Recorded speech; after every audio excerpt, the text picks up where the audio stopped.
make Charlie your father, Biff. You can't do that, can you? I am not saying he's a great man.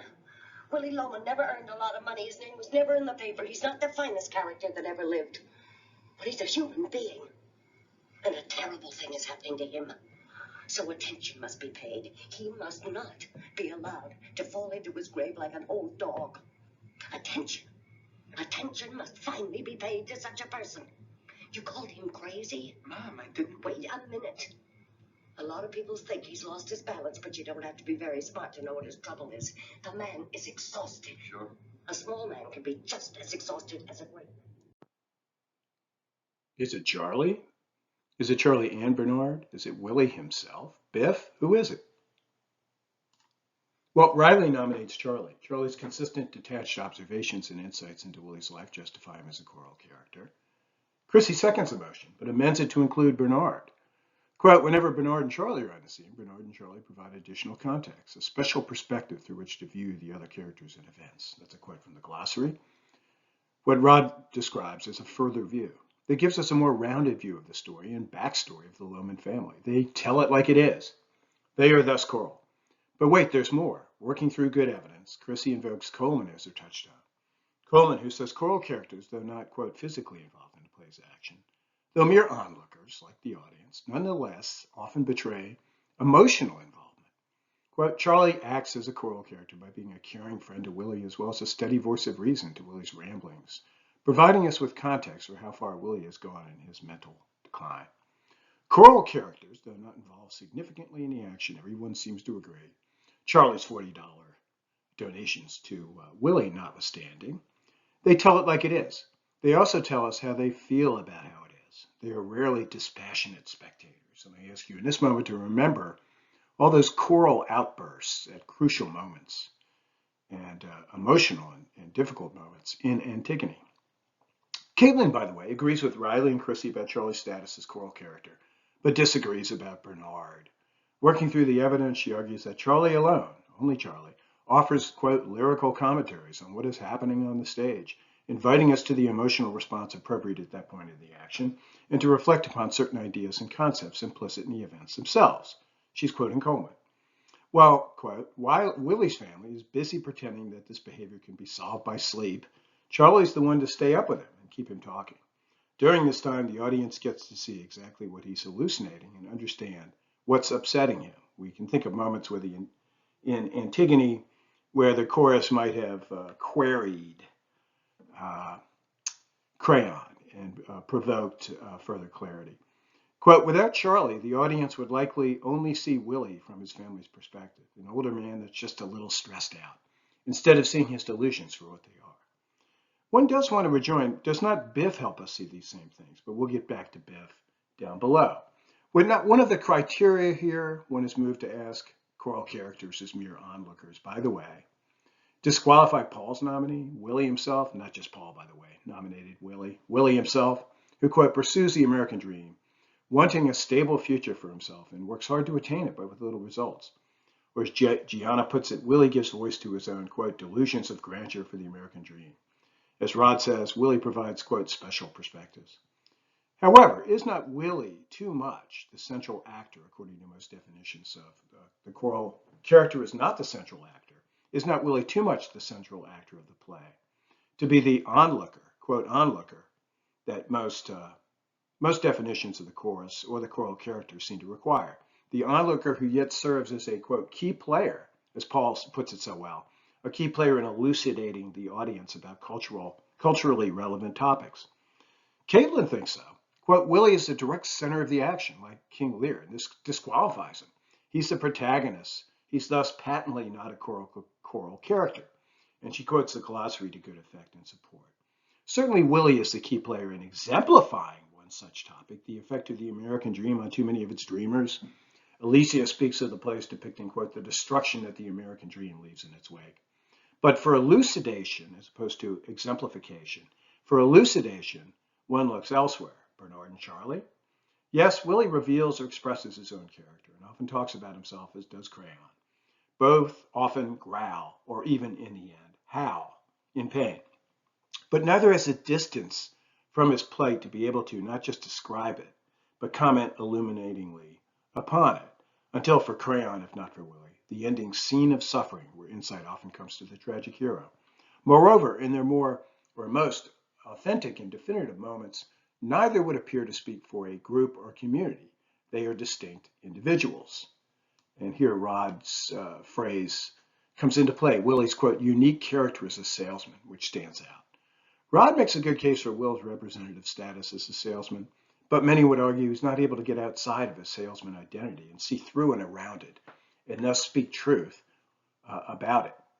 Alicia opines, interestingly, to close, quote, that the entire Lohman family functions as choral characters. She quotes Hawthorne on the choruses being made to provide, in a resonant phrase, a mimesis of public performance dynamics, versions of which are seen and felt in Athenian political life in the assembly. We get a little of this in the debates between Happy and Biff on the one hand, and Biff and Mrs. Lohman on the other. But did we get enough? Do distinct, quote, discursive positions emerge? Biff is often mentioned, as above, as possibly achieving such by the very end. Again, interesting, and I would suggest to you that, and I'm going by some previous discussion board responses, previous classes, to the same prompt. Biff has had a larger following in some of the other classes, and it's kind of interesting to see these differences between different classes. So, onward.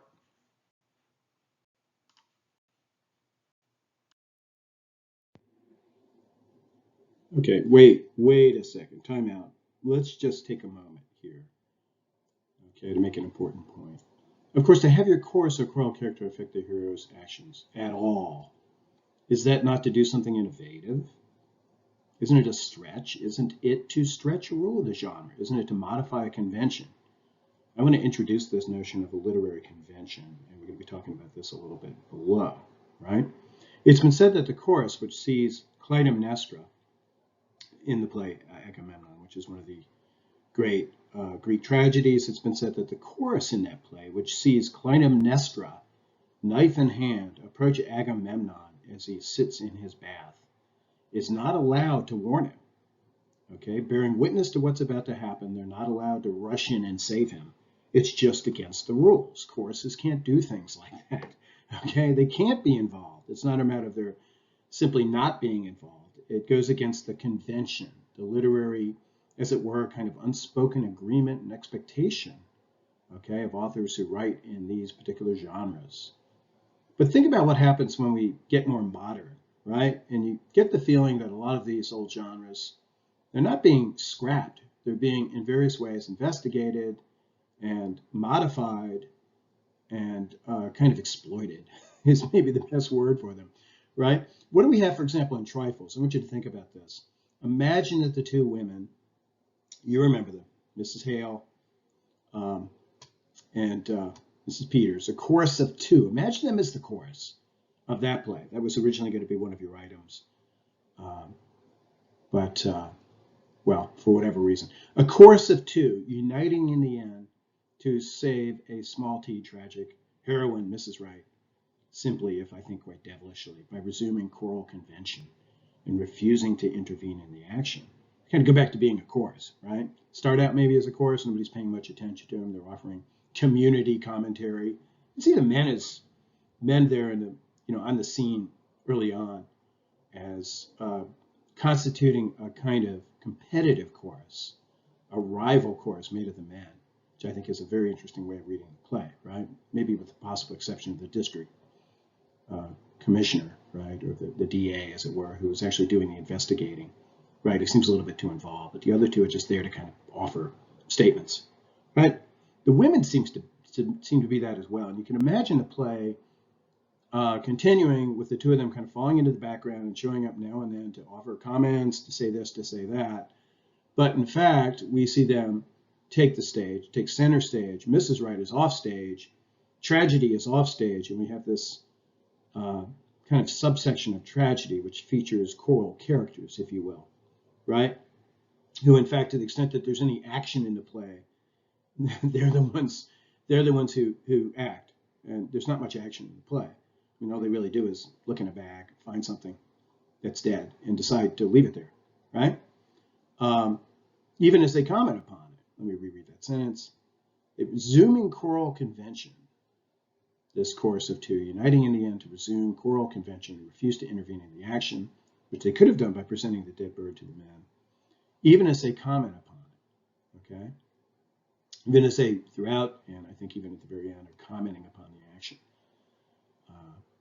They, at the end, could, that's consistent throughout, but at the end they could go back to just a commentary, right? Just the function of commentary is their only function at the very end. And you can see this as a devilish bit of fun. The topic isn't fun, but aesthetically, you can imagine that a glass bell is in fact doing some very interesting things here that are fairly playful in their own way. Okay? So here's a generalization. Modern plays monkey with a convention. It's a pretty simple point, but I think it's a good one, right? And one that's very worth bearing in mind as we try to understand literary history and try to prepare ourselves to be English majors whose careers are going to be investigations of literary history. Modern plays monkey with the conventions. These long established rules of the genre get played with, monkeyed around with by moderns who want to write something like a tragedy, right? But don't feel that the old style, the old form is precisely fits what they're up to. Note how they do not, here's an important distinction, note how these modern plays do not reject or ignore those conventions. Even if they do not venerate and obey them, they don't reject or ignore them. That's not the way to do it. That's not the way to get yourself taken seriously. It would appear when we look at literary history, you don't ignore, reject wholesale, right? You invoke and then transform. That seems to be the way to do it. And again, it speaks to the staying power of genre as much as it does to anything else, which was the whole point of our the last video, right? Was one of the big points of the last video was this remarkable staying power and stability of genre. At the same time, mutability of genre, the mutability and longevity of genre. Stability in some sort of essential core is stable, right, of these genres, even as they undergo this mutation. So they're still recognizable as tragedy or the tragic mode. But nobody would say that that's a Greek tragedy when you read Trifles, or you read Chekhov, or you read this play. Just let me note in passing what's down here, and I hope it's legible, which is in accordance with that star up above just after the first sentence. The first sentence was, but of course to have your chorus or choral character affect the hero's actions at all is to do something innovative, right? Well, do note how some critics think that an evidently passive and at best reactive Greek chorus, such as we have in Antigone, is more active and involved than we tend to recognize. In other words, that fundamental premise of the inactivity of the chorus is something that some critics have called into question. Now, I don't feel that they have done so all that compellingly, but it's still a very interesting claim. Hawthorne, for example, notes how many critics have long recognized how the chorus in Greek tragedies may be clearly, quote, clearly and directly involved in the action by doing such things as arguing, supplicating, or deceiving. And Hawthorne goes on to say, look, even when they're silent, they're just standing there, they make a difference. They're in a sense involved in the action. Yeah, but others, they'll retort such things, right? That line, doing such things as arguing, supplicating, or deceiving. Well, these things, aren't they to be distinguished from things like burying, issuing decrees, committing suicide, right? Drawing your sword on your father, as Hymen does, right? I mean, there's certain actions that are really actions. Then there are other actions that are kind of like if you stretch, when the Greek chorus wants to get into a discussion about with Crayon about the lawfulness of what he's doing, okay? And they end up celebrating some of the things that some of his premises and whatnot. Is that really action at the same level as what Hymen is doing when he draws his sword? So, you have an argument about this. You have a debate on this whole question of whether that convention, as we recognize it, is really there, okay? But I think the consensus is that there is a difference between what a choral character is doing on a stage and what a non-choral character who's involved in the action is doing on the stage.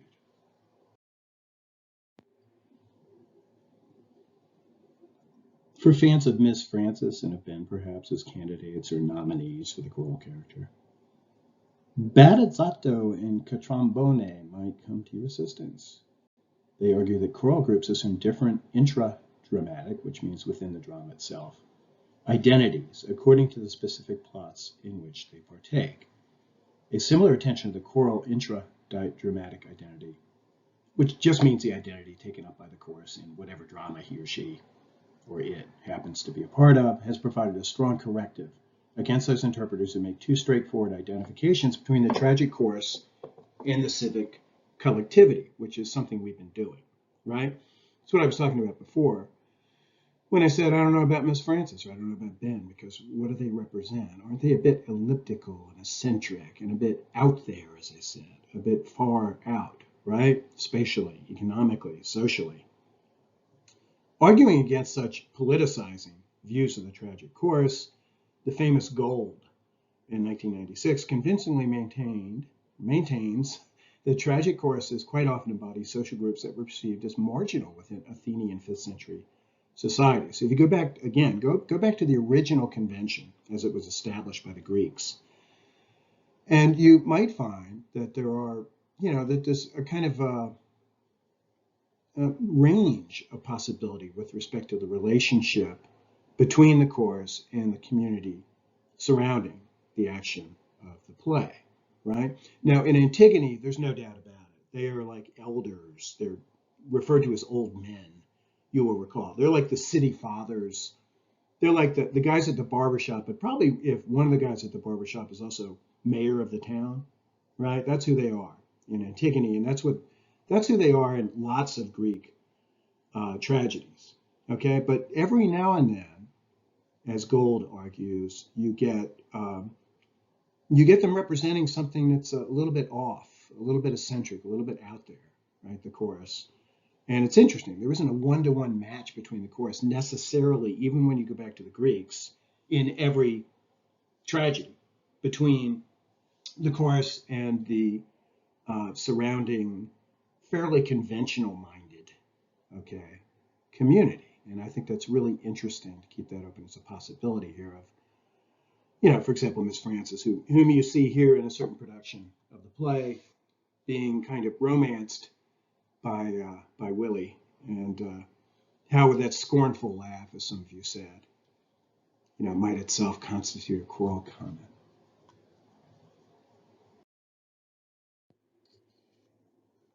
Where we've been heading this whole time is towards a concept, or a notion at least, of the literary convention and the power of conventions. I think this is no surprise to you if you're still with me.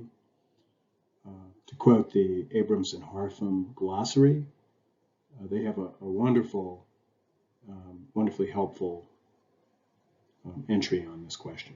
Quote, conventions are conspicuous features of subject matter, form, or technique that occur repeatedly in works of literature. Conventions, in a sense, may be recurrent types of character, choral character, turns of plot, reversal of the old tragedy, forms of versification, the sonnet, or kinds of diction and style, iambic pentameter in poetry. Stock characters such as the Elizabethan braggart soldier, or the languishing and fainting heroine of Victorian fiction, or the sad young men of the lost generation novels of the 1920s were among the conventions of their literary eras. And it's interesting how that Elizabethan braggart soldier is still around. I mean, look at, I don't know about Band of Brothers, but look at, for example, Saving Private Ryan, and the character played by Edward, I almost said Norton, what's his last name? You know the guy I'm talking about. He plays the guy with the big gun who complains a lot. And he might not be the best example of the braggart, but I think I don't know, Saving Private Ryan, maybe it's the character is the sniper, right? But you have these conventional figures who are still with us, right? Who were introduced a long time ago. To continue, the abrupt reform of the villain at the end of the last act was a common convention of melodrama. Euphuism, which is high and flowery language in prose, and the Petrarchan and metaphysical conceits in verse were conventional devices of style. It is now just as much a matter of literary convention to be outspoken on sexual matters as it was to be reticent in the age of Charles Dickens and George Eliot. So these conventions do change. It's over time, as we've seen, there's a kind of mutability of literary genre and a mutability of literary convention as well. But I think what's would have been a better note to end on here, it seems to me, would have been how stable they are over time, even though, of course, there are all kinds of innovations upon them and changes and mutations. It's remarkable how you can still find them from very earlier works. They don't just get scrapped every generation and we form a whole new set of them. It's not the way it works. Yeah, a final word on conventions. You associate the word convention probably with the adjective conventional, which is not necessarily a term of approbation. When I think of very conventional people I know, I tend to think of them as fairly shallow people. They just observe the rules and they do what they've been told to do and they do what they've been taught to do and they don't innovate and they don't invent. Okay? Here's what Harpham and Abrams have to say on that topic. Quote, invention was originally a term used in theories of rhetoric and later in literary criticism to signify the finding of the subject matter by an orator or a poet. It then came to signify innovative elements in a work in contrast to the deliberate imitation of the forms and subjects of prior literary models.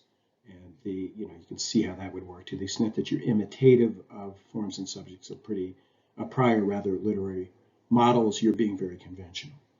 At the present time, invention is often opposed to convention in sense 2 above, which is the sense that was quoted in the previous plate, to signify the inauguration by a writer of an unprecedented subject or theme or form or style, and the resulting work is said to possess originality. Who would not want to be thought original, right? So does that mean you need to be very inventive, give yourself over to invention, and try to be as unconventional as possible. Try not to observe conventions. Try to reject all the conventions, right? Is that the way it works? Repeatedly in the history of literature, innovative writers such as John Donne, Walt Whitman, James Joyce, or Virginia Woolf rebel against reigning conventions of their time to produce highly original works, only to have their inventions imitated by other writers who thereby convert literary novelties into an additional set of literary conventions. And I think we've already seen some evidence of this when we're talking about genre, right?